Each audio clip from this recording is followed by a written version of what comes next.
2023 में पूछे गए हायर एजुकेशन से रिलेटेड सभी इंपॉर्टेंट क्वेश्चंस आज हम इस वीडियो में कवर करने वाले हैं। तो अगर आपने पहली बार मुझे ज्वाइन किया है तो मैं आप सबको बता देती हूँ कि मेरा नाम सिमरन सहगल है और मैं इसी चैनल पर माइंड योर इकोनॉमिक्स चैनल के ऊपर आपकी तैयारी करवाती हूँ regarding NTA UGC NET JRF exam. तो उसी के लिए मैंने ये सीरीज़ जो है वो स्टार्ट की हुई है फॉर योर जून अटैम्प्ट, जो कि आपका अब 13 से स्टार्ट होने वाला है। काफ़ी सारे पेपर्स का 13 से 17 तक एग्ज़ाम है। देन इकोनॉमिक्स का जो मैं पेपर 2 लेती हूँ वो 28 ऑफ जून को है एग्ज़ाम। तो इकोनॉमिक्स की सीरीज़ जो है अभी हमारी थोड़ी देर के लिए पॉज पर रहेगी टिल 12 ऑफ जून, ताकि मैं पेपर 1 की सीरीज़ जो है उसे कंप्लीट करवा सकूँ और जितने भी बच्चे हैं उनका जो नॉन इकोनॉमिक्स बैकग्राउंड के भी हैं उनका भी कंप्लीट हो पाए सिलेबस। तो मैं कोशिश यही रहेगी मेरी कि 11 ऑफ जून तक ही मैं सारी वीडियोस जो हैं वो आपको दे दूँ, ताकि 12 आपके पास फ्री हो और आप अपनी खुद की रिवीजन कर सकें, खुद को अपने आप को प्रिपेयर कर सकें, थोड़ा रिलैक्स कर सकें। तो चलिए अब हम बिल्कुल भी देरी नहीं करते हैं, आगे बढ़ते हैं वीडियो में और अपना हायर एजुकेशन जो है उसे कंप्लीट करते हैं।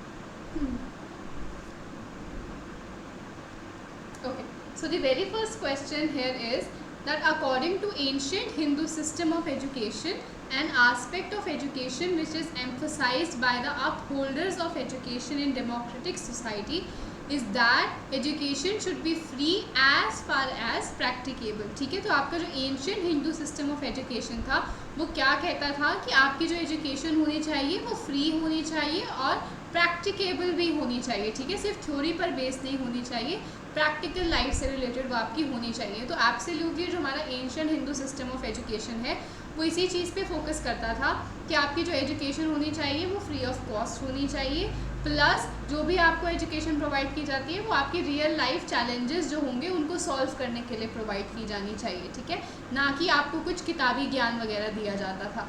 तो इसीलिए आप ये वाली स्टेटमेंट तो आपके लिए ठीक है, this is a true statement. Next, according to ancient Hindu system of education, an aspect of education which is emphasized by the upholders of education in democratic society is that education should be compulsory as far as practicable। ठीक है, तो बिल्कुल ठीक है, आपकी जो education है वो फ्री होनी चाहिए, आपकी एजुकेशन जो है वो कंपल्सरी होनी चाहिए, मैंडेटरी होनी चाहिए, प्लस प्रैक्टिकेबल होनी चाहिए। ठीक है, so these are the 3 features of the ancient education system. तो यही चीज़ आपको ध्यान रखनी है दैट आपकी education was free, it was compulsory and it was practicable. ठीक है, यानी कि आपकी रियल लाइफ सिनेरियोज की जो प्रॉब्लम्स हैं उनको सॉल्व करने के लिए होनी चाहिए। So both statements are right. Okay, so this was a question जो आपके ancient Hindu system of education से रिलेटेड था। तो अब आपको ध्यान रखना है, इससे आपको क्या समझ में आना चाहिए, आपको समझ में आना चाहिए कि अब आपको एंशिएंट एजुकेशन सिस्टम पढ़ना है। ठीक है, उसे रिवाइज करना है, प्लस आपको मिडिएवल को पढ़ना है। ठीक है, मिडिएवल सिस्टम को पढ़ना है, प्लस आपको मॉडर्न पढ़ना है। ठीक है, सो एंशिएंट के अंदर आपका वही वेद वगैरह उपनिषद आ जाएंगे। ठीक है, वेदांग ये सब आपके आ जाएंगे जो आपको पढ़ने पड़ेंगे। मिडिएवल के अंदर एजुकेशन सिस्टम के अंदर आपको पढ़ना पड़ेगा जो भी हमारे कमीशंस रहे हैं, जो भी हमारे पोस्ट इंडिपेंडेंस की जो हमारी कमीशंस रही हैं, कमिटीज़ रही हैं, वो सब आपको पढ़नी पड़ेंगी। देन मॉडर्न में आपका नेशनल एजुकेशनल पॉलिसी, ठीक है, जो आपकी NEP 2020 आई है, तो इन सबको आपको पढ़ना पड़ेगा, तीनों को। ठीक है, तो इनको आप अच्छे से रिवाइज कीजिए। Next, according to NEP 2020 the first vertical of the higher education commission of India will be. देखो अब क्वेश्चन आ गया आपका NEP में से, और बहुत ज़्यादा क्वेश्चंस आपके NEP में से पूछे गए थे इस बार 2023 में, और अभी भी पूछे जाएंगे। ठीक है, अभी जो जून में पेपर होगा तब भी पूछे जाएंगे। उसके लिए मैंने पूरी NEP जो है वो यहाँ पर आपको स्लाइड्स में समझा दी है। अब आप देख लीजिए क्या है इस NEP के अंदर। सो हमारी नेशनल एजुकेशन पॉलिसी ने जो स्कूल एजुकेशन के लिए रिफॉर्म्स दिए हैं वो ये इस स्लाइड के ऊपर है। ठीक है, सो इट इज़ फर्स्ट है universalisation of education from pre school to secondary level with 100% gross enrolment ratio in school education till 2030। PYQ है ये आपका, पहले पूछा गया है कि आपकी जो सेकेंडरी लेवल की जो एजुकेशन है उसमें आपकी 100% GER होना चाहिए, ग्रॉस एनरोलमेंट रेशियो होना चाहिए, और 2030 तक वो पूरा हो जाना चाहिए। नेक्स्ट है आपका जो ये 10+2 का सिस्टम है, यानी कि 10th 11th 12th। ठीक है, जो ये आपका सिस्टम था इसको रिप्लेस कर दिया गया है 5+3+3+4 के अंदर। ठीक है, तो ये फॉर्मूला अगेन आपका PYQ है, पेपर में पूछा गया है, ये ध्यान रखना है। No rigid separation between academic, extracurricular and vocational streams. बिल्कुल यहाँ पे अब आपका ऐसा डिवीजन नहीं है कि आपका एकेडमिक सेक्शन अलग रहेगा, एक्स्ट्रा करिकुलर अलग रहेगा, वोकेशनल क्या होता है आपकी प्रैक्टिकल जॉब ओरिएंटेड जो एजुकेशन होती है, ठीक है। तो ये तीनों आप इनके अंदर कोई भी सेपरेशन नहीं रह गया है, इन तीनों के ऊपर अच्छा खासा फोकस किया जाएगा as per NEP 2020। Will bring 2 crore out of school children back in the mainstream. तो 2 करोड़ से ज़्यादा आपके जो स्कूल चिल्ड्रन हैं उनको वापस से मेन स्ट्रीम एजुकेशन में लेके आया जाएगा। Vocational education to begin from class 6, ठीक है, क्लास 6 से ही आपको जॉब ओरिएंटेड एजुकेशन प्रोवाइड की जाएगी। आपको इंटर्नशिप्स के लिए कहा जाएगा कि आप इंटर्नशिप्स कीजिए। Target spending on education, target spending कितना है एजुकेशन के लिए? 6% ऑफ GDP, ठीक है, 6% of GDP। Next, option to students to take exam again and improve their scores. आपके लोग बच्चों को चांस दिया जाएगा कि वो अपने स्कोर्स को इम्प्रूव भी कर सकें, ठीक है। Regional language mandatory till 5th class, बच्चों को जो एजुकेशन प्रोवाइड की जाएगी वो 5वीं कक्षा तक उनकी रीजनल लैंग्वेज में पढ़ाया जाएगा और 8th तक यहाँ पर एडवाइस किया गया है कि आप रीजनल लैंग्वेज में पढ़ाइए। हालांकि 8th तक कंपलसरी नहीं है, 5th तक ही कंपलसरी है। ओके, आगे देखते हैं। Reforms in higher education, higher education में क्या रिफॉर्म्स आए हैं? Flexibility to choose subjects in the curriculum, ठीक है, आप अपने हिसाब से अपने सब्जेक्ट्स चूज कर सकते हो, अपना करिकुलम आप खुद डिसाइड कर सकते हो। 50% ग्रॉस एनरोलमेंट रेशियो, ठीक है, 50% आपका GER होना चाहिए हायर एजुकेशन में टिल 2035, ठीक है। सेकेंडरी एजुकेशन, स्कूल एजुकेशन के लिए क्या था? ग्रॉस एनरोलमेंट रेशियो 100% टिल 2030 और आपकी हायर एजुकेशन के लिए till 2035 50% gross enrolment ratio. Current कितना है? 27.3% है, ठीक है। तो ये भी आपसे पूछा गया है, दिस इज़ अ PYQ। ये आपसे पूछा गया है, दिस इज़ अ PYQ। ये आपसे पूछा गया है, दिस इज़ अ PYQ। तो ये आपसे पूछे जा चुके हैं और बार बार पूछे जाते हैं, रिपीटेड क्वेश्चन आते हैं NEP में से, तो इनका आपको ध्यान रखना है। Multiple entry and exit are allowed, बिल्कुल हायर एजुकेशन में आपकी multiple entry and exit allowed की गई है, यानी कि आप अगर आज 1 साल कंप्लीट करके जाते हैं अपने ग्रेजुएशन का तो आपको आसानी से एग्जिट मिल जाएगी, आपको एक सर्टिफिकेट पकड़ा दिया जाएगा, आप उसको लीजिए और अपना चले जाइए। फिर इन फ्यूचर अगर आप अपने 2nd year 3rd year 4th year को कंप्लीट करना चाहते हैं तो आप आकर दोबारा से कंटिन्यू कर सकते हैं, ठीक है। So academic bank of credit is to be establish for transfer of credit. Yes, आपका ABC academic bank of credit एक मेंटेन किया जाएगा हर स्टूडेंट के लिए, जिसके अंदर उसके सारे क्रेडिट्स जो भी उसने सब्जेक्ट्स को पढ़ के क्रेडिट्स लिए हैं वो सब उसके अंदर डिपॉजिट किए जाएंगे। National educational technology forum to be establish, ठीक है, नेशनल एजुकेशनल टेक्नोलॉजी फोरम आपका एस्टैब्लिश किया जाएगा, NETF। जेंडर इंक्लूजन फंड आपका किया जाएगा एंड स्पेशल एजुकेशन जोन्स आपके सेटअप किए जाएंगे in the disadvantage regions. Disadvantage regions क्या है? एक ऐसे कुछ पिछड़े हुए रीजन्स जहाँ पे आपकी एजुकेशनल फैसिलिटीज़ इतनी अच्छी नहीं है, तो वो आपके स्पेशल एजुकेशन जोन प्रोवाइड किए जाएंगे, ठीक है। देन 3 नेशनल इंस्टीट्यूशंस आपके सेटअप किए जाएंगे, ये भी कहा है, और 3 लैंग्वेजेस को दोबारा से रिवाइव किया जाएगा, पाली, पर्शियन और प्राकृत, ठीक है। तो अगर आपको पता ही होगा बिफोर योर ब्रिटिश एरा हमारे यहाँ पे पाली, पर्शियन और प्राकृत ये तीनों ही बहुत ही ज़्यादा प्रोमिनेंट लैंग्वेजेस थी। अब आफ्टर ब्रिटिशर्स का जो इन्वेजन हुआ था उसके बाद उन्होंने ये सारे जो हमारा पाली और पर्शियन और प्राकृत का जो यूज़ था इन्होंने ख़त्म करके इंग्लिश एजुकेशन को ज़्यादा महत्वता दी थी। तो इसीलिए अब नेशनल एजुकेशन पॉलिसी के अंदर आया है कि आप पाली, प्राकृत और पर्शियन को फिर से रिवाइव करेंगे, ओके। एफिलिएशन सिस्टम को need to be phased out within the 15 years with graded autonomy to colleges, ठीक है। तो आपको क्या करना है? एफिलिएशन सिस्टम क्या होता है? जैसे बहुत बड़ी बड़ी यूनिवर्सिटीज़ जो हैं वो अलग अलग कॉलेजेस को एफिलिएट करती हैं, यानी कि उनके नाम पे डिग्री लिखी जाती है उन कॉलेजेस की। तो ये एफिलिएशन सिस्टम ख़त्म कर दिया जाएगा अगले 15 सालों के अंदर और इनको ऑटोनॉमस कॉलेजेस बना दिया जाएगा, ठीक है। सो नेशनल रिसर्च फाउंडेशन आपकी सेटअप की जाएगी फॉर स्ट्रॉन्ग रिसर्च कल्चर, ठीक है। ये आपका PYQ है अगेन, ठीक है। स्ट्रॉन्ग रिसर्च कल्चर को यहाँ पे प्रमोट किया जा रहा है NEP के अंदर कि रिसर्च कल्चर हमें डेवलप करना है, बच्चों को ऐसी एजुकेशन प्रोवाइड करनी है कि वो रिसर्च ओरिएंटेड रहे। Next, common college entrance exam जो आपका आ भी गया है, CUET का जो एग्ज़ाम है for UG admissions, for PG admissions, ठीक है। तो ये कॉमन कॉलेज एंट्रेंस एग्जाम आपके हो जाएंगे। नेक्स्ट है और थोड़े से reform in the higher education. 4 साल की आपकी बैचलर हो जाएगी, ठीक है। पहले आपकी 3 साल की थी, अब 4 साल की हो जाएगी +1 ईयर। फ़ी कैप का प्रपोजल, जो आपके प्राइवेट इंस्टीट्यूशंस हैं वो बहुत ही ज़्यादा आपकी फ़ीस जो है वो चार्ज करते हैं, जिससे कई जो आपके सेक्शन ऑफ द पॉपुलेशन है वो अफोर्ड नहीं कर पाते उस फीस को, और उनको हायर एजुकेशन में एडमिशन लेने में मुश्किल होती है। तो अब फ़ी कैप लगा दी जाएगी, यानी कि उनकी जो फीस है उनके ऊपर एक रिस्ट्रिक्शन लगाई जाएगी। नेक्स्ट, एमफिल को डिसकंटिन्यू कर दिया गया है, ठीक है, ये भी PYQ है आपका। Next, BVOC degree, bachelor of vocational studies की जो डिग्री आपकी होती है जो 2013 के अंदर आई थी वो आपकी कंटिन्यू की जाएगी, ठीक है, यानी कि BVOC जो बैचलर्स ऑफ वोकेशनल ट्रेनिंग है, वोकेशनल एजुकेशन है, उसको कंटिन्यू किया जाएगा। 360 degree holistic progress card provide किया जाएगा। मास्टर्स जो है आपकी 1 साल की हो सकती है, 2 साल की और 5 साल की हो सकती है, ठीक है, ये इंटीग्रेटेड जो आपका कोर्स होगा। Next, multidisciplinary education and research university to be set up at par with IITs and IIM। जैसे आपके IITs और IIM है, IIT for the technical education, IIM for the management education, तो ऐसे ही आपके रिसर्च के लिए भी एक यूनिवर्सिटी जो है वो सेटअप की जाएगी। Performance assessment review and analysis of knowledge for holistic development, ये परख आपका असेसमेंट सेंटर एक होगा जो सेटअप किया जाएगा। Then Indian institute of translation and interpretation भी सेटअप किया जाएगा, ठीक है। नेक्स्ट, एक आपके नेशनल करिकुलम फ्रेमवर्क की यहाँ पे बात की गई है, जो कौन सेटअप करेगा, NCERT और मिनिस्ट्री ऑफ एजुकेशन, ठीक है, this is a PYQ again, ठीक है। NCERT और मिनिस्ट्री ऑफ एजुकेशन जो है, MHRD जो है, उनका कंबाइंड एफर्ट है जो 4 नेशनल करिकुलम फ्रेमवर्क्स को सेटअप करेंगे। कौन कौन से हैं?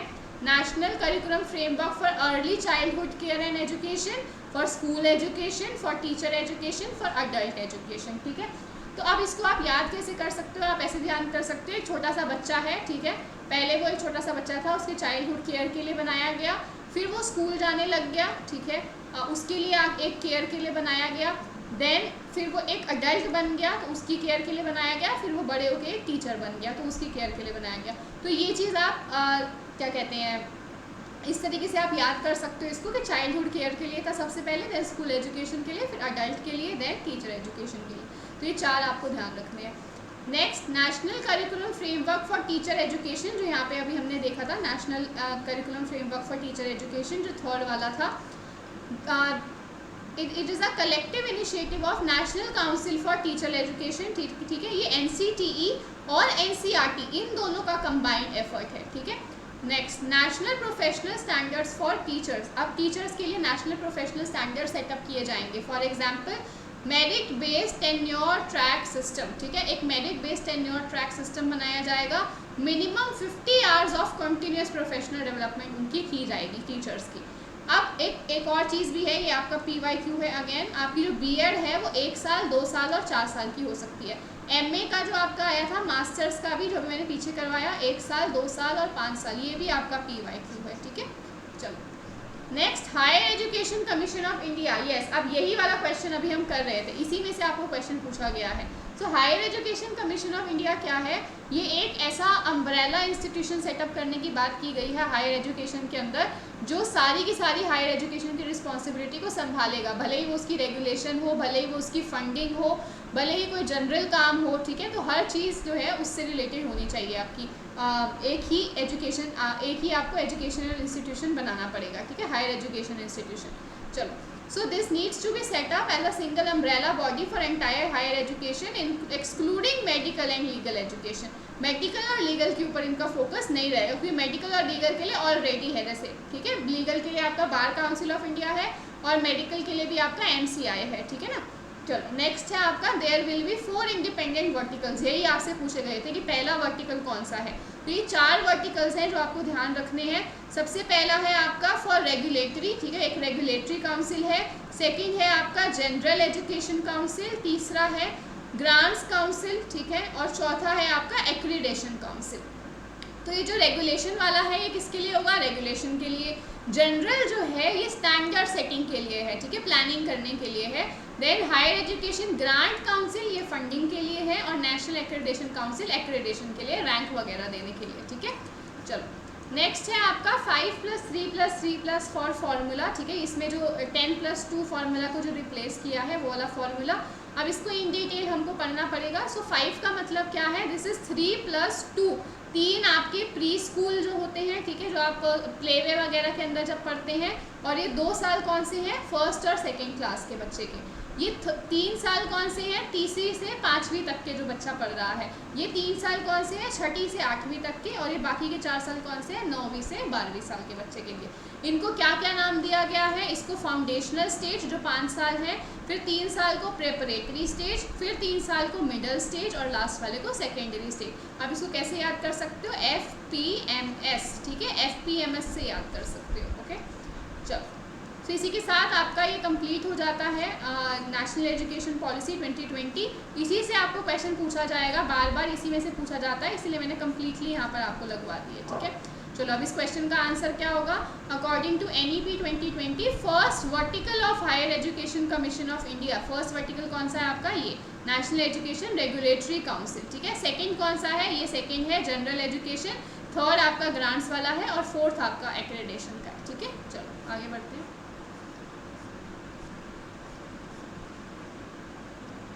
According to National Education Policy document, the teacher must be the locus of basic reforms in the country's educational reforms. This is true. आपकी जो नेशनल एजुकेशन पॉलिसी है उसमें टीचर की एजुकेशन के ऊपर बहुत ज़्यादा फोकस किया गया है। ये बोला गया है कि हमारी हायर एजुकेशन या सेकेंडरी एजुकेशन तभी इम्प्रूव हो सकती है जब हमारी टीचर एजुकेशन इम्प्रूव होगी। ठीक है, तो टीचर को हमने मेन माना गया है, टीचर की प्रोफेशनल डेवलपमेंट के ऊपर यहाँ पर ज़्यादा फोकस किया गया है। ठीक है, तो this is a true statement. Next, historically marginalized or disadvantaged student section of the society should get paid quality education irrespective of their place of residence। तो ये तो गलत है। ठीक है, जो आपके disadvantage section of the society है, जो बच्चा ऑलरेडी डिसएडवांटेज है, आप उससे पेड एजुकेशनल कैसे क्वालिटी एजुकेशन आप उससे कैसे लेंगे। आप उसको फ्री एजुकेशन प्रोवाइड करने की कोशिश करेंगे या अफोर्डेबल एजुकेशन प्रोवाइड करने की कोशिश करेंगे, ना कि पेड क्वालिटी एजुकेशन। ठीक है, so this is wrong. So आपका आंसर क्या होना चाहिए, first statement is true, second is false. तो इसको आप जनरली भी कर सकते थे, इसके लिए आपको कुछ खास पढ़ने की जरूरत नहीं है। Next, Which of the following universities through all university examination open to girls in 1883? कौन सी ऐसी यूनिवर्सिटी है जिसने गर्ल्स के लिए ओपन किया था university examination in 1883? It is Bombay university. ठीक है, बॉम्बे यूनिवर्सिटी ने किया था। अब देखो मैं यहाँ पे एक टॉपिक आपके लिए लेके आई हूँ, दिस इज़ वुड्स डिस्पैच। इसमें से बहुत ज़्यादा क्वेश्चंस आते हैं, इसी के अंडर आपकी बॉम्बे यूनिवर्सिटी जो है वो सेटअप भी हुई थी, इसीलिए मैंने इस टॉपिक को यहाँ पर ऐड किया है। सो वुड्स डिस्पैच आपका कब आया, 1854 के अंदर आया। ठीक है, so it is the Magna carta of English education. ठीक है, Magna carta of English education का क्या मतलब है, it is the Pioneer of Indian English education. English education का ये सबसे पहला इनिशिएटर था। ठीक है, next, first policy measure of English education, पहली बार इंग्लिश एजुकेशन के बारे में इसी में बात की गई थी। Bombay university, Madras university and Calcutta university were set up. ठीक है, ये जो BMC यूनिवर्सिटीज़ हैं ये सेटअप की गई थी आपकी 1857 में, इसी के under. Then Punjab university set up की गई 1882 में, इलाहाबाद 1887 में। यहाँ पे इंग्लिश एंड वर्नैक्युलर लैंग्वेज के ऊपर फोकस किया गया था। अब वर्नैक्युलर क्या होता है, आपकी रीजनल लैंग्वेज या फिर आपकी मदर लैंग्वेज जो आपकी होती है। ठीक है, उसके ऊपर फोकस किया गया कि इनमें आपको एजुकेशन प्रोवाइड की जानी चाहिए। विमेन एजुकेशन पे फोकस किया गया, गवर्नमेंट स्कूल्स बनाने पे फोकस किया गया और एफिलिएट प्राइवेट इंस्टीट्यूट्स पे को कहा गया कि आप ग्रांट्स अवेल कर सकते हैं। ठीक है, तो ये पूरा था आपका वुड्स डिस्पैच, जिसमें से काफ़ी बार क्वेश्चन आया है, इसीलिए मैंने इसको करवा दिया। ओके, नेक्स्ट आगे बढ़ते हैं। Huanzhang visited India and became a student of Takshila. No, he became the student of Nalanda. ठीक है, तो आपकी एंशिएंट जो यूनिवर्सिटीज़ हैं, आगे अभी मैं करवाऊंगी भी, उसकी मैंने स्लाइड्स लगाई हैं। नालंदा यूनिवर्सिटी का बना था ये, और एक और था आपका ई-किंग। ठीक है, ई-किंग कहते हैं, इत्सिंग कहते हैं, मुझे वो नहीं पता प्रोनाउंसिएशन, पर ये भी जो स्कॉलर थे और हुआनजांग जो आपके स्कॉलर थे, ये दोनों ही नालंदा के स्टूडेंट थे। ठीक है, तक्षशिला के नहीं थे। Next, Xuanzang visited India and became a student of yoga shastra. Yes, yoga शास्त्र के ही ये स्टूडेंट बने थे, यानी कि योगा शास्त्र पढ़ाई करी थी उन्होंने यहाँ पर। तो first is wrong, this is first, this is true. So first is incorrect, second is correct. चलो आगे बढ़ते हैं। As per NEP 2020, gross enrollment ratio is sought to be achieved to the extent of 50%। ठीक है, अब यहाँ पे देखो कहीं नहीं लिखा हुआ कि हायर एजुकेशन का, लेकिन क्योंकि 50% दे दिया तो हमें समझ जाना है कि हायर एजुकेशन में ही ग्रॉस एनरोलमेंट रेशियो 50% तक का आता। कौन से ईयर में, 2035। और ये पहले बहुत बार आ चुका है पेपर में, फिर से आ गया लेकिन। ठीक है, तो ये क्वेश्चंस रिपीट होते हैं, तो इनका आपको ध्यान रखना है। Next, university of Calcutta, Bombay and Madras आ गया। बीएमसी कॉलेज जो अभी मैंने आपको पढ़ाया था, वुड्स डिस्पैच, मैंने कहा ना इससे रिलेटेड बहुत क्वेश्चन आते हैं। तो बीएमसी कॉलेज आपके किसके मॉडल के ऊपर बेस्ड थे, कौन सी यूनिवर्सिटी के मॉडल पे बेस्ड थे? So they were based on Cambridge university के मॉडल पे, ठीक है, जो कैम्ब्रिज यूनिवर्सिटी का मॉडल है उस पर बेस्ड थे। नेक्स्ट, नीति Aayog is neither a constitutional body nor a statutory body, this is right. नीति आयोग जो आपकी है it is an autonomous body, ठीक है, it is an autonomous body, it is neither a constitutional body nor a statutory body, ठीक है। Constitutional body क्या होगी? वो बॉडी जो कॉन्स्टिट्यूशन के अंडर मेंशन्ड है। स्टेट्यूटरी बॉडी क्या होगी? वो बॉडी जो आपकी कॉन्स्टिट्यूशन में मेंशन नहीं थी, लेकिन एक एक्ट ऑफ पार्लियामेंट से हमने उस बॉडी को बनाया है। ऑटोनॉमस बॉडी क्या है? ऑटोनॉमस बॉडी है ना तो हमारे कॉन्स्टिट्यूशन में कहीं पे मेंशन है, ना ही वो हमारे किसी एक्ट ऑफ पार्लियामेंट से पास की गई है। ये एक ऑटोनॉमस बॉडी है जो अपने आप फंक्शनिंग, जिसकी फंक्शनिंग जो है वो अपने आप पे ही डिपेंडेंट है, ठीक है। NITI Aayog is a policy think tank of government, this is right, ठीक है। तो नीति आयोग जो है वो think tank of government of India ही है, पॉलिसी मेकिंग का काम करता है आपका नीति आयोग, ठीक है। And it replace planning commission, ठीक है, इसने प्लानिंग कमीशन को रिप्लेस किया था इन द ईयर 2015, ठीक है। जो आपकी प्लानिंग कमीशन बनी थी 1950 में, जो आपकी पॉलिसी मेकिंग करती थी, उसको इसने रिप्लेस कर दिया था मोदी सरकार ने आकर 2015 में नीति आयोग बना दिया था, ठीक है। So both statements are right. आगे बढ़ते हैं। UGC care list includes journals found qualified through care protocols, this is right. UGC care list 2 includes journal indexed in globally recognized database, this is also right, answer is first। ये पूरा जो UGC care list का concept है ये मैंने आगे आपको लगवा दिया है, तो इसको आप समझ लीजिए। देखो, so what is UGC care list of journals? तो क्या है ये UGC care list of journals? So UGC strongly emphasizes on promoting high quality research and knowledge contents by faculty members, researchers and students. UGC जो है वो बहुत ज़्यादा promote करता है हाई क्वालिटी रिसर्च को, चाहे वो कोई फैकल्टी कर रही हो, चाहे वो स्टूडेंट कर रहे हो या कोई रिसर्चर कर रहा हो। To meet these goals and to ensure the prevention of academic misconduct, UGC has set up the care list, ठीक है। तो ये जो केयर लिस्ट प्रिपेयर की गई है वो इन्हीं गोल्स को, हाई क्वालिटी रिसर्च को ही अकम्प्लिश करने के लिए बनाई गई है, ताकि कोई भी अकेडमिक मिसकंडक्ट ना हो पाए, ठीक है, यानी कि कोई भी एथिकल मिस प्रैक्टिस ना कर पाए हम while publishing our papers, research papers, ठीक है। तो इसकी फुल फॉर्म क्या है केयर की? This is consortium for academic and research ethics, ठीक है, consortium for academic and research ethics. तो अब ये जो UGC केयर लिस्ट है इसके 2 ग्रुप्स हैं, ठीक है, 2 लिस्ट इसमें है, फर्स्ट एंड सेकेंड। फर्स्ट में क्या है? Journal found qualified through UGC care protocols, यही हमें दिया हुआ था स्टेटमेंट 1। और 2 में कौन सा है? Journals indexed in globally recognised databases, यही स्टेटमेंट 2 भी थी। So both are right. अब नेक्स्ट आपको दिया हुआ है in 2021 list journals are classified into 5 major subjects, ठीक है। 5 मेजर सब्जेक्ट्स के अंदर आपके जर्नल्स को क्लासीफाई किया गया है। Sciences, social sciences, arts and humanities, multidisciplinary and Indian languages. तो उसके आपको दिए हुए हैं कितने जर्नल्स हैं, ठीक है। चलो आगे बढ़ते हैं। Reasons to set up UGC care list, क्यों आपकी UGC केयर लिस्ट बनाई गई थी? To promote only quality research, ठीक है, क्वालिटी रिसर्च को प्रमोट करने के लिए, एकेडमिक इंटेग्रिटी को बनाने के लिए और पब्लिकेशन एथिक्स को मेंटेन करने के लिए, ठीक है। प्रमोटिंग हाई क्वालिटी पब्लिकेशन, ठीक है, हाई क्वालिटी पब्लिकेशन बनाने के लिए ताकि कोई ग्लोबल रैंक हम अचीव कर सके अपनी पब्लिकेशन में। To prevent publication is dubious, predatory and substandard journal that reflect adversely and tarnish the Indian academic image, ठीक है। तो ये आपके कुछ वो हैं। Then to maintain the UGC care list of quality journals, ये क्वालिटी जर्नल्स मेंटेन करने के लिए।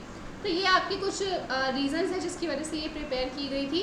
अब इसके अंदर कुछ ग्रुप्स भी हैं। अब देखो, अगर आपसे लिस्ट पूछी है तो ग्रुप्स भी पूछ सकते हैं, तो ग्रुप्स भी आप ध्यान रखो। ग्रुप A में कौन से जर्नल्स हैं? From all disciplines which are indexed in Scopus, ठीक है, जो स्कोपस के अंदर इंडेक्स्ड है और वेब ऑफ साइंस के अंदर इंडेक्स्ड है, ठीक है। सो नेक्स्ट है आपका ग्रुप B, इसमें कौन से हैं? UGC list of journals from previous list which is qualified as per the analysis protocols. C में कौन से हैं? recommended journals by UGC care council members from all discipline which are qualified as per the analysis protocol, जो आपके recommend किए गए हैं, ठीक है।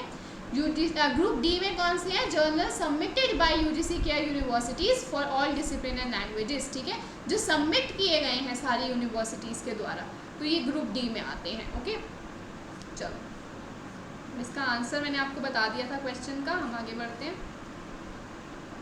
विच of the following are the logical steps for an instruction design system under MOOCs. MOOCs क्या है आपके, massive open online courses, massive open online courses.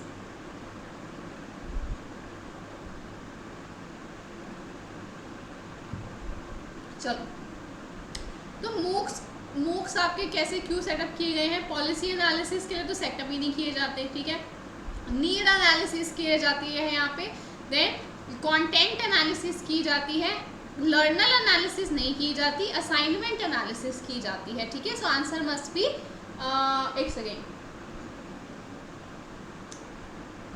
This must be learner analysis की जाती है, एक सेकेंड को, असाइनमेंट एनालिसिस नहीं की जाती, लर्नर एनालिसिस की जाती है। ओके, तो ये नहीं किया जाता assignment analysis, so answer must be B, C and D. तो मूक प्लेटफॉर्म्स के अंदर आपकी नीड एनालिसिस की जाती है कि क्या ज़रूरत है आपकी, एक्चुअली क्या आपको प्रोवाइड किया जाना चाहिए, कौन से तरीके के कोर्स।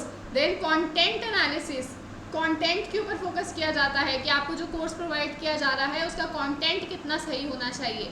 देन लर्नर की एनालिसिस की जाती है। ओके, तो ये तीनों तरीके की आपकी एनालिसिस होती है यहाँ पर मूक प्लेटफॉर्म्स पर। Next question, again national educational policy. अब देखो अभी तक चौथा क्वेश्चन है ये आपका, है ना। So national education policy 2020 also focuses on coastal area की एजुकेशन, इसके बारे में तो कहीं बात नहीं की गई। हिल एरिया एजुकेशन, ये भी नहीं बोला गया। Foreign education through Indian languages, ऐसा भी नहीं कहा गया। High quality education in Indian languages, yes बोला गया कि आप हाई क्वालिटी एजुकेशन प्रोवाइड करो इन रीजनल लैंग्वेजेस, ठीक है, जो हमारी मदर टंग की जो लैंग्वेज है या जो हमारी वर्नाक्युलर लैंग्वेज है उनके अंदर हमें education, high quality education provide करनी चाहिए। Okay, so this is right. Next, before independence Britishers failed to create a national system of higher education, this is right. Independence से पहले ब्रिटिशर्स ने कोई भी ऐसा स्टैंडर्डाइज हायर एजुकेशन सिस्टम हमारे लिए नहीं प्रोवाइड किया था। आफ्टर 1947 यूनिवर्सिटी एजुकेशन कमीशन, जो आपकी 1948-49 की थी, यूनिवर्सिटी एजुकेशन कमीशन कौन सी है ये, Radhakrishnan commission. Okay, Radhakrishnan commission, जिनके हेड कौन थे आपके, चेयरमैन कौन थे, मिस्टर सर्वपल्ली राधाकृष्णन जी, ठीक है, जिनकी याद में हम 5th ऑफ सितंबर हम मनाते हैं टीचर्स डे। ओके, चलो, वॉज मैंडेटेड, उनका बर्थडे होता है क्योंकि was mandated to suggest improvement to suit the needs of the higher, this is right. आपकी नीड्स, क्या नीड्स है हमारे इंडिया के एजुकेशन सिस्टम की, वो चीज़ आइडेंटिफाई करी थी यूनिवर्सिटी एजुकेशन कमीशन में। This was the first commission after independence, ठीक है, इंडिपेंडेंस के बाद ये पहली कमीशन सेटअप की गई थी हायर एजुकेशन के लिए। So this is right and this is also right, so both statements are true. आगे बढ़ते हैं। ओके, तो मैंने यहाँ पे लगा दिया है राधाकृष्णन कमीशन के लिए एक स्लाइड, इसको आप देख लीजिए। सेटअप इन 1948, यूनिवर्सिटी कमीशन के नाम से ये जानी जाती थी। कब सेटअप की गई, 6 दिसंबर 1948। इसी ने सजेस्ट किया था कि आप यूजीसी को सेटअप कीजिए, यूनिवर्सिटी ग्रांट्स कमीशन को। नेक्स्ट, लीडरशिप स्किल्स को डेवलप करना चाहिए, रूरल यूनिवर्सिटीज सेटअप करनी चाहिए, वैल्यू बेस्ड एजुकेशन देनी चाहिए, सेकेंडरी एजुकेशन को इम्प्रूव करना चाहिए और जनरल एजुकेशन को इम्प्रूव करना चाहिए। इन चीज़ों पे फोकस किया गया था राधाकृष्णन कमीशन में। आगे देखते हैं, which of the following presidents of India was basically an academician, ठीक है, तो अगेन आपका राधाकृष्णन कमीशन में से आ गया है, ठीक है। सो अकेडमिशियन कौन थे हमारे, सर्वपल्ली राधाकृष्णन जी ही थे इनमें से, ठीक है। चलो आगे देखते हैं। What are the principles identified by NEP 2020 document for higher educational changes, ठीक है। सो हायर एजुकेशनल चेंजेस के लिए कौन से प्रिंसिपल्स आइडेंटिफाई किए, strict separation between arts and science, no, इन्होंने तो क्या कहा कि कोई सेपरेशन होना ही नहीं चाहिए, there is no rigid separation between the curriculums, ठीक है, कोई भी आपका रिजिड सेपरेशन नहीं है, तो ये गलत है। Education as a private service, no, private service को तो इन्होंने उल्टा डिस्करेज किया, इन्होंने फी कैप भी लगाई है, ठीक है, this is wrong. Development of multi disciplinarity, correct. Multi disciplinarity क्या होता है कि आप अलग अलग डिसिप्लिन के अंदर फोकस करें, आप अपना एकेडमिक्स पे, एक्स्ट्रा करिकुलर के ऊपर और आपकी वोकेशनल ट्रेनिंग के ऊपर, सब चीज़ पे आप फोकस कीजिए। Extensive use of technology, yes technology पे फोकस कीजिए। Promotion of ethical and constitutional values, this is right, ethical values के ऊपर आपको फोकस करना चाहिए। So answer is C, D and E. आगे देखते हैं। Which of the following are major problem face by higher education system in India, India में क्या प्रॉब्लम आ रही है ज़्यादा, ठीक है। तो अब इसका आंसर हम देखेंगे। Richly funded public universities, no, हमारी पब्लिक यूनिवर्सिटीज़ में रिचली फंडेड नहीं है, बहुत ज़्यादा पैसा नहीं है। प्राइवेट यूनिवर्सिटीज़ में काफ़ी ज़्यादा पैसा है। Next, a water tight compartmentalisation of disciplines, yes, हमारे यहाँ पे जो डिसिप्लिन्स हैं उनके बीच में प्रॉपर कंपार्टमेंट्स बने हुए हैं कि ये साइंस है, ये आर्ट्स है, ये कॉमर्स है, ठीक है, ये इकोनॉमिक्स है, ये मैनेजमेंट है, ये आपका हिंदी है, ये इंग्लिश है, प्रॉपर कंपार्टमेंटलाइजेशन हमारा बन चुका है, ठीक है। So restricted teacher and institutional autonomy, yes, teacher के पास ऑटोनॉमी नहीं होती है, फ्रीडम नहीं होती है, इंस्टीट्यूशन के पास अपनी फ्रीडम नहीं होती है, गवर्नमेंट रेगुलेट कर रही है हर चीज़ को, ठीक है। Next, less emphasis on quality research across discipline, this is right, quality research के ऊपर ज़्यादा ध्यान नहीं दिया जाता। Affiliating universities with a few college of undergraduate program, so this is not a problem, ठीक है। सो प्रॉब्लम्स क्या क्या हैं, B, C and D, second option. आगे देखते हैं। हाँ, उन्नत भारत अभियान का इसमें से क्या आपका बनता है, उन्नत भारत अभियान का, ये आपको देखना है। सो मैंने उन्नत भारत अभियान का आगे लगा दिया है कि क्या है उन्नत भारत अभियान। तो देखो, ये आपका हिस्ट्री क्या है इसकी, कब सेटअप किया गया था। तो it was setup in 2014 by the ministry of education और द MHRD, ठीक है, MHRD के द्वारा ये किया गया। इसका विजन क्या है, it is inspired by the vision of transformational change in rural development, ठीक है, रूरल डेवलपमेंट में ट्रांसफॉर्मेशन करने के लिए था ये। By leveraging knowledge institution to help build the architecture of an inclusive India, ठीक है। आपने जो नॉलेज इंस्टीट्यूशंस हैं, जो हमारे हायर एजुकेशन इंस्टीट्यूशंस हैं, उनको रिफॉर्म करने के बारे में यहाँ पे बात की गई थी, ताकि हमारा जो आर्किटेक्चर है वो इम्प्रूव हो पाए और टू इम्प्रूव इंक्लूसिव इंडिया, ठीक है। नेक्स्ट, मिशन क्या है, mission is to enable higher education institution to work with the people of rural India, ठीक है। हायर एजुकेशन इंस्टीट्यूशन जो है वो रूरल इंडिया के लोगों के साथ काम करें in identifying development challenges and evolving appropriate solution for accelerating sustainable growth, ठीक है। सस्टेनेबल ग्रोथ के लिए जो भी प्रॉब्लम्स हैं उनका सॉल्यूशन ढूंढने के लिए बात की गई है। It also aims to create a virtuous cycle between society and an inclusive academic system by providing knowledge and practices for emerging professors and to upgrade the capabilities of the both public and the private sector in responding to the development needs of the rural India। दोनों sector, public sector, private sector को encourage किया गया है ताकि वो rural India की जो education system है उसको इम्प्रूव कर सके, ठीक है। तो ये मिशन है आपका उन्नत भारत अभियान का। तो अब इसको हम देख लेते हैं फटाफट से। So holistic development of rural cluster, yes, rural area के बारे को डेवलप करने के बारे में बात की गई है। Reorient the academic curricula and research programme in higher education institution to align them with the development of local community, yes, local community की डेवलपमेंट के लिए ही हमें अपना जो रिसर्च का जो हमारे जो रिसर्च प्रोग्राम्स हैं, जो हमारे अकेडमिक प्रोग्राम्स हैं हायर एजुकेशन इंस्टीट्यूशंस के, उनको अलाइन करना है, ठीक है। Enable effective intervention at the field level, yes, field level के ऊपर आपको इफेक्टिव इंटरवेंशन करनी पड़ेगी, ठीक है।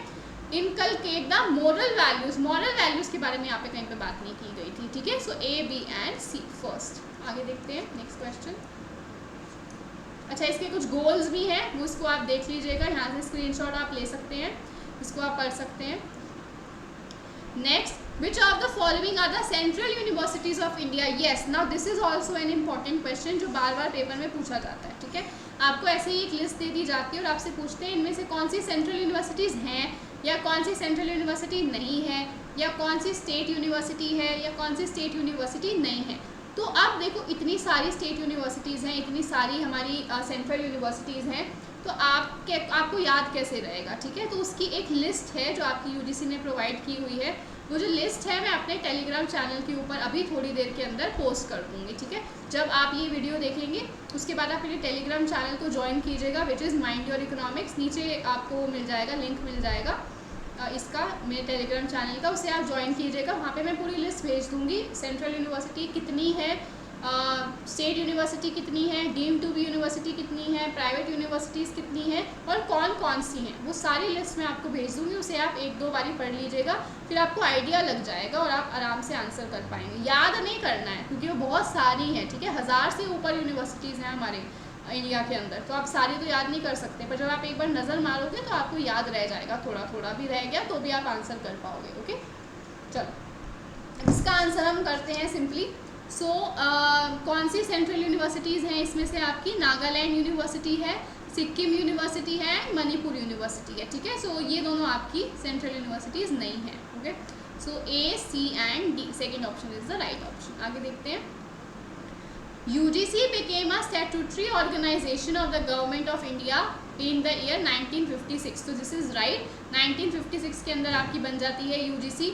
नेक्स्ट, NCERT आपका ऑटोनॉमस ऑर्गेनाइजेशन है जो 1961 में बनती है, so this is also right, ठीक है। तो ये चीज़ आपको याद रखनी है, UGC जो है वो स्टैट्यूटरी है, ठीक है, NCERT जो है ये ऑटोनॉमस है, ये भी आपको सारी याद रखनी पड़ेंगी जितनी भी हैं। NCTE है, NCTE आपकी national council for teacher education, वो भी आपकी क्या है, क्या कहते हैं, स्टैट्यूटरी ऑर्गेनाइजेशन है, ठीक है, स्टैट्यूटरी बॉडी है वो भी आपकी, तो ये आपको याद रखना है। UGC आपकी स्टैट्यूटरी है, NCERT आपकी ऑटोनॉमस है, नीति आयोग आपकी ऑटोनॉमस बॉडी है, तो ये आपको याद रखना पड़ेगा थोड़ा कि किस तरीके की बॉडीज़ हैं ये। ओके, ये पेपर में आता है। चलो, so both statements are right, first option. आगे देखते हैं। अच्छा, मैंने यहाँ पे UGC की आपको पूरी वो भी दे दी है, थोड़ी इन्फॉर्मेशन। सो क्या है, UGC जो है 1953 के अंदर एग्जिस्टेंस में आता है। स्टैट्यूटरी ऑर्गेनाइजेशन कब बनता है, 1956 में, ठीक है। तो ये भी आपसे पूछ सकते हैं कि एस्टैब्लिश कब हुआ, 1953 में। According to section 12 of UGC act, main function क्या है UGC का, to coordinate, determine and maintain the standards of the universities, ठीक है। यूनिवर्सिटी को कोऑर्डिनेट करवाना, डिटर्मिन करना उनके स्टैंडर्ड्स और उनको मेंटेन करके रखना। इट ऑल्सो डिसबर्सेस फंड्स, फंड्स भी डिसबर्स करती है, मतलब फंड्स देती है यूनिवर्सिटीज़ को। It consist of chairman, vice chairman and 10 other members जो सेंट्रल गवर्नमेंट अपॉइंट करती है, ठीक है। नेक्स्ट, इसके रीजनल ऑफिस कहाँ पे हैं, बैंगलोर, भोपाल, गुवाहाटी, हैदराबाद, कोलकाता और पुणे। कितनी जगह पर है आपका ये, 6 जगह पर है इसकी regional office. UGC also implements various schemes, अलग अलग स्कीम्स भी लेकर आती है ये, ठीक है, जैसे कि UPE है आपका, CPE है, CPEPA है, PSR है, इस तरीके की अलग अलग लेकर आती रहती है schemes. Next, sir Shanti Swarup Bhatnagar जो थे, इनको हम फादर ऑफ रिसर्च लेबोरेटरीज कहते हैं, ये हमारे फर्स्ट चेयरमैन थे UGC के, ठीक है। चलो नेक्स्ट, ये क्वेश्चन तो हो गया था हमारा, yes. Next question, during colonial period veterinary colleges were open in, ठीक है, वेटरनरी कॉलेज आपके कहाँ ओपन किए गए थे, लाहौर में, बॉम्बे में और कैलकाटा में, दिल्ली में ओपन नहीं किए गए थे। सो A, B and C। Okay, next, एक सेकेंड, मेरे हिसाब से यही था,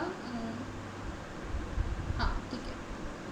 next, during ancient period in India, which of the following universities developed in connection with temples and became center of community life in places of their location, ठीक है। कौन सी इनमें से यूनिवर्सिटीज़ जो हैं आपकी टेम्पल्स के साथ कनेक्शन में बनाई गई थी और community life in places of their location, ठीक है, अपनी लोकेशन में वो कम्युनिटी लाइफ के सेंटर बन गई थी। तो कौन कौन सी थी, एक थी आपकी बनारस की और दूसरी I think it was Navdeep, I think B and D must be the right answer, yes, B and D, second option, ठीक है। सो आपकी नवदीप और बनारस की जो थी यूनिवर्सिटीज़, वो आपकी सेटअप, वो आपकी क्या बन गई थी, टेम्पल्स के साथ कनेक्शन में बनाई गई थी। नेक्स्ट, स्पार्क की अब फुल फॉर्म क्या है, अब फुल फॉर्म्स आपके लिए पता ही है आपको कितनी ज़्यादा इंपॉर्टेंट है, तो ये आपको ध्यान रखनी है फुल फॉर्म्स। इसकी फुल फॉर्म है scheme for promotion of academic and research collaboration. Next, according to NEP 2020, India will be promoted as a global study destination providing premium education and affordable cost, thereby helping to restore its role as, ठीक है। तो NEP 2020 के accordingly जो India का study system है वो premium education provide करेगा affordable cost के ऊपर, ठीक है। तो वो किस चीज़ का रोल प्ले करेगा, it will play the role of vishwa guru, ठीक है। तो विश्व गुरु का क्या मतलब है कि ये वर्ल्ड लीडर बन जाएगा in the educational system. Okay, चलो नेक्स्ट, NCIVE की फुल फॉर्म आपकी है national committee for the integration of vocational education. Okay, next है आपका the government of India created department of science and technology. Yes, ये 1971 में बना था। इट इज़ अ PYQ, ठीक है, ये पहले भी पूछा गया है आपका। गवर्नमेंट ऑफ इंडिया ने department of science and technology कब बनाया था? तो 1971 में बनाया गया था, ठीक है। Next, ancient system of education in India included which of the following text, ठीक है। तो कौन कौन से? वेद, ब्राह्मणास, उपनिषद, धर्म सूत्र, ये सारे के सारे आपके थे इसके अंदर, ठीक है, एंशिएंट एजुकेशन सिस्टम में। सो आपके फोर्थ हो जाएगा सारे। Next, which of the following specific programmes are initiated by UGC for the promotion of values and ethical practices, ठीक है। वैल्यू एंड एथिकल प्रैक्टिस के लिए कौन से प्रोग्राम स्टार्ट किए गए हैं UGC के द्वारा? अब आपको ये बताना है। तो जीवन कौशल, दीक्षारंभ और गुरु दक्षता, ठीक है। तो ये आपके स्टार्ट किए गए हैं। सो A, B and D, fourth option आपका ठीक हो जाएगा। नेक्स्ट, तो ये आपके फैक्ट बेस्ड क्वेश्चन है। देखो, या तो आपको ये आते होंगे या नहीं आते होंगे, इनके लिए अब आप कुछ नहीं कर सकते, ठीक है। आप एक्स्ट्रा कितना ही स्टडी कर कर चले जाओगे। सो लास्ट मोमेंट पे आपको परेशान नहीं होना अगर आपको ये वाले क्वेश्चन सॉल्व नहीं हो रहे हैं। तो आपको मेन फोकस किस किस चीज़ पे करना है, जो मैंने आपको स्टार्टिंग में बताया। एक तो एंशिएंट एजुकेशन सिस्टम को अच्छे से पढ़ लीजिए, मिडिएवल को अच्छे से रिवाइज कर लीजिए, ठीक है। देन आप अपना मॉडर्न यानी कि NEP पॉलिसी को आप अच्छे से स्टडी कर लीजिए। आगे मैं आपको बताऊँगी यूनिवर्सिटीज़, ठीक है, जो आपकी एंशिएंट यूनिवर्सिटीज़ थी, तक्षशिला और नालंदा स्पेशली, उन दोनों को आप अच्छे से कर लीजिए। देन आप क्या कहते हैं, जो मैं आपको लिस्ट भेजूँगी अपनी टेलीग्राम के ऊपर स्टेट यूनिवर्सिटीज़ की, सेंट्रल यूनिवर्सिटीज़ की, उनको आप नज़र मार लीजिए, उनमें से क्वेश्चन आता है आपके पेपर में। और एक आधा क्वेश्चन आपका नॉर्मल जो आपकी नॉलेज है, आपकी जो आपकी कॉमन नॉलेज है, ठीक है, उससे आप सॉल्व कर पाएंगे। देन आप क्वेश्चन कौन सा कर सकते हैं, और वोकेशनल एजुकेशन पे बहुत ज़्यादा क्वेश्चंस आते हैं, इसको आप पढ़ सकते हैं। देन बॉडीज़ के ऊपर, जो मैंने आपको भी बताया, ऑटोनॉमस बॉडी, कॉन्स्टिट्यूशनल बॉडी और स्टैट्यूटरी बॉडी, ठीक है, तो नॉन कॉन्स्टिट्यूशनल बॉडी, तो इन ये वाले क्वेश्चंस आप कर सकते हैं। UGC के बारे में पढ़ लीजिए, NCERT के बारे में पढ़ लीजिए, तो ये क्वेश्चंस आपको पूछे जाएंगे। NCTE के बारे में पढ़ लीजिए, AICTE के बारे में आप पढ़ लीजिए, इनसे क्वेश्चंस आपको पूछे जो जाएंगे, उनको आप आंसर कर सकते हो। जो ऐसा क्वेश्चन आपके आ गया, जैसे उन्नत भारत अभियान का क्वेश्चन आया था, तो आप नहीं कर सकते उसका आंसर अगर आपने नहीं पढ़ रखा तो, ठीक है। या जैसा ये क्वेश्चन है आपका, UGC ने कौन कौन से स्टार्ट किए हुए हैं, तो अगर आपने पढ़ा होगा तो आपको पता होगा, नहीं पढ़ा होगा तो नहीं पता होगा, उसमें अब आप कुछ नहीं कर सकते। तो उसमें टेंशन लेने वाली ऐसी भी कोई बात नहीं है, नहीं आता तो नहीं आता। आपको 5 के 5 थोड़े ना क्वेश्चन सही करने हैं, आपको तो 5 में से 3 ही क्वेश्चन सही करने हैं, ठीक है। तो अगर आप 3 भी क्वेश्चन सही कर पा रहे हो आसानी से, तो कोई दिक्कत नहीं है। हायर एजुकेशन की भी मैं बात कर रही हूँ, ठीक है। सो हायर एजुकेशन में से आप 5 में से 3 सही कर रहे हो, उसको वेल एंड गुड, बहुत बढ़िया आपकी प्रिपरेशन है। आगे अब देखो, सेम वही वाला question, state universities of India कौन सी हैं, ठीक है। तो इनमें से अब आपको स्टेट वाली बतानी है, तो कौन कौन सी हैं भाई? सरदार, आचार्य एंड गुवाहाटी यूनिवर्सिटीज़, ये आपकी स्टेट यूनिवर्सिटीज़ हैं। सो थर्ड आपका ठीक है। ये मैं लिस्ट आपको भेजूंगी टेलीग्राम पे, आप टेलीग्राम चैनल को जरूर ज्वाइन कर लीजिएगा। Next, which of the following are included among the institutes of agricultural research. अब देखो, इंस्टीट्यूट्स ऑफ एग्रीकल्चरल रिसर्च उसने पूछ लिया है कौन कौन से हैं, तो अब आपका ये सारे के सारे एग्रीकल्चरल रिसर्च के हैं, ठीक है।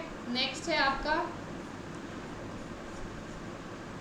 इन ancient India education was free. देखो फर्स्ट क्वेश्चन, फ्री थी एजुकेशन, बिल्कुल सही। Education was centralised, no. Centralise क्या होता है?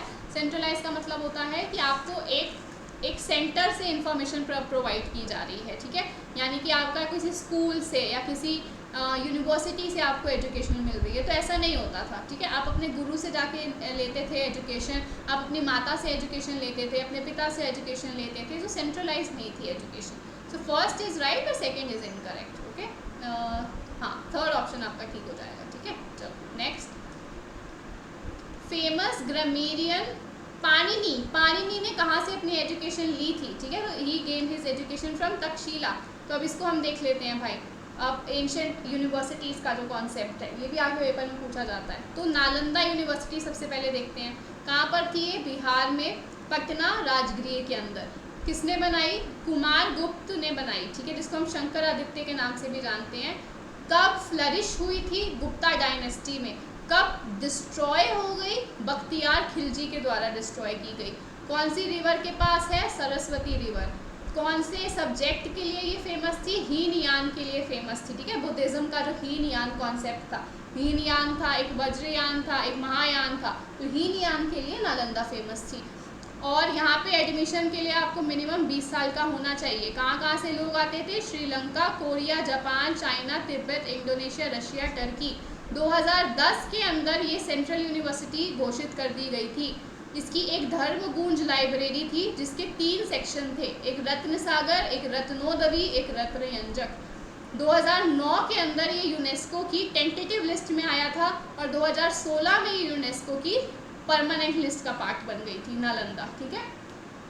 यूनेस्को क्या है आपके, जहाँ पे world heritage sites add on होती हैं, ठीक है। तो 2009 में टेंटेटिव में था ये, 2016 में परमानेंट में आ गया। ये प्रीवियस ईयर क्वेश्चंस है, ध्यान रखने। नेक्स्ट, तक्षशिला।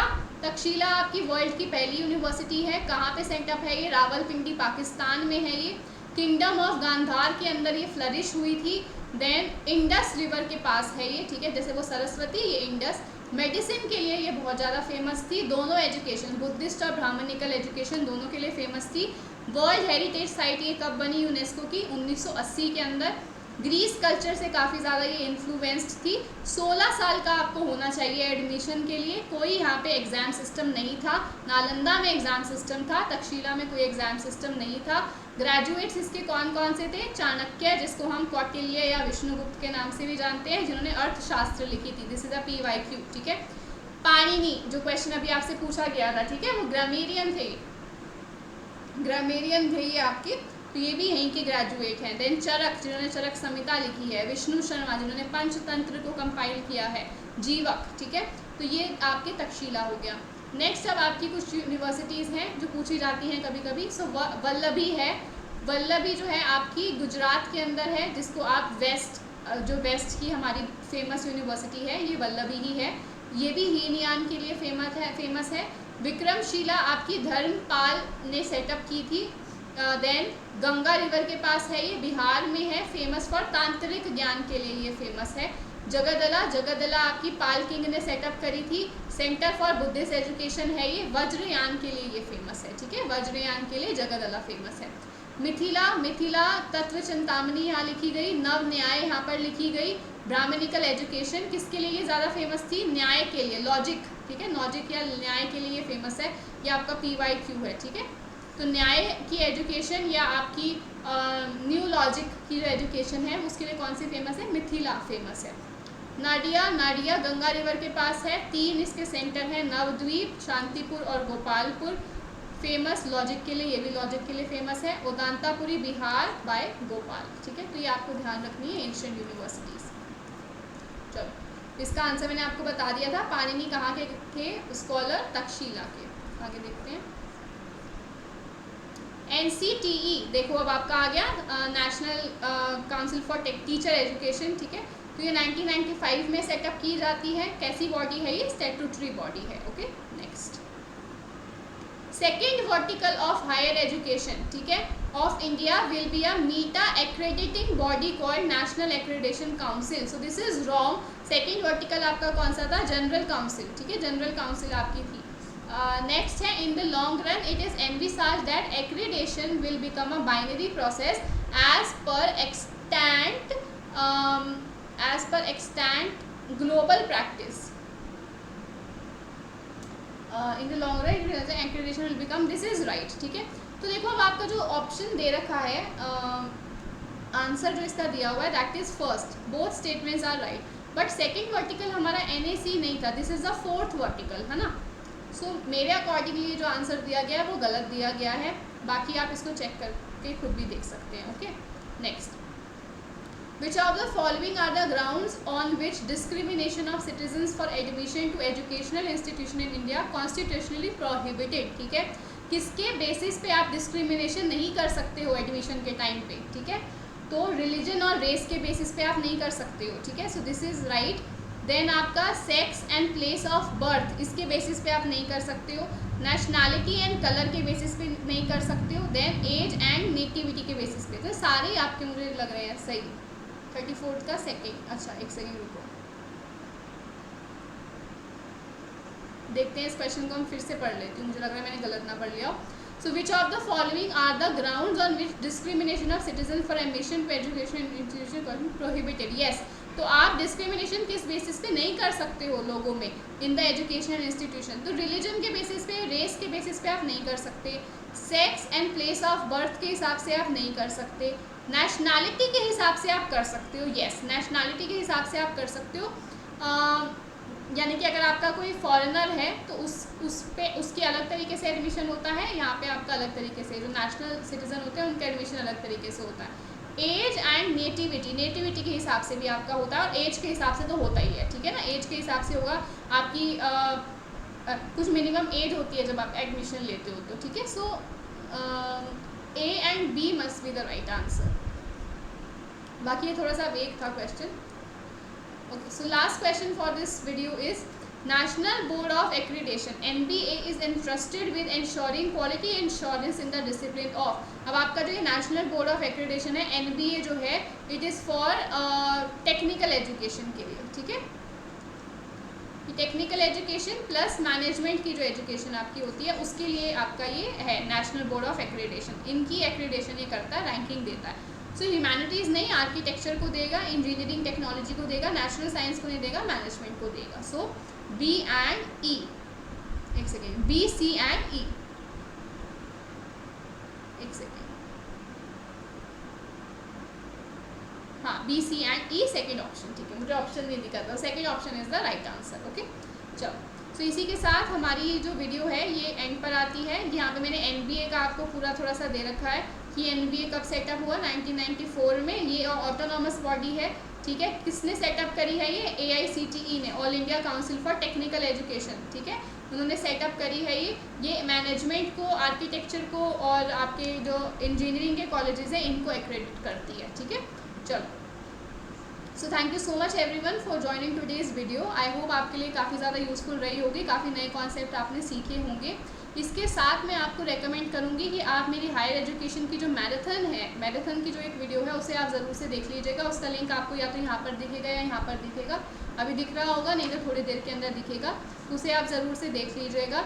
नेक्स्ट वीडियो अब मैं पोस्ट करूँगी आपकी ICT के ऊपर, तो उसे आप देखने के लिए मेरे चैनल को सब्सक्राइब कर लीजिए। जो नीचे आपको बेल आइकन दिख रहा है उसे प्रेस कर लीजिए to never miss a video from my channel. आप मेरे टेलीग्राम चैनल को ज्वाइन कर लीजिए, माइंड और इकोनॉमिक्स, आपको नीचे लिंक मिल जाएगा। इसकी जो वीडियो की जो आपको PDF है वो वहीं पर मिलने वाली है, और जो मैंने आपको PDF बोली है कि मैं आपको list of state universities, private universities, central universities दूंगी, वो भी आपको वहीं मेरे टेलीग्राम चैनल पर मिलेगी। तो आप जल्दी से मेरे टेलीग्राम चैनल को ज्वाइन कर लीजिए। आप मुझे इंस्टाग्राम पर भी फॉलो कर सकते हैं, और अगर आपको मुझे किसी और बात से रिलेटेड मैसेज करना है तो आप मुझे ईमेल भी कर सकते हैं on the given email ID on your screen. मैं जल्दी ही ICT की वीडियो जो है वो पोस्ट करूँगी। तब तक के लिए stay healthy, wealthy and nerdy, and do not forget to mind your economics. Thank you so much.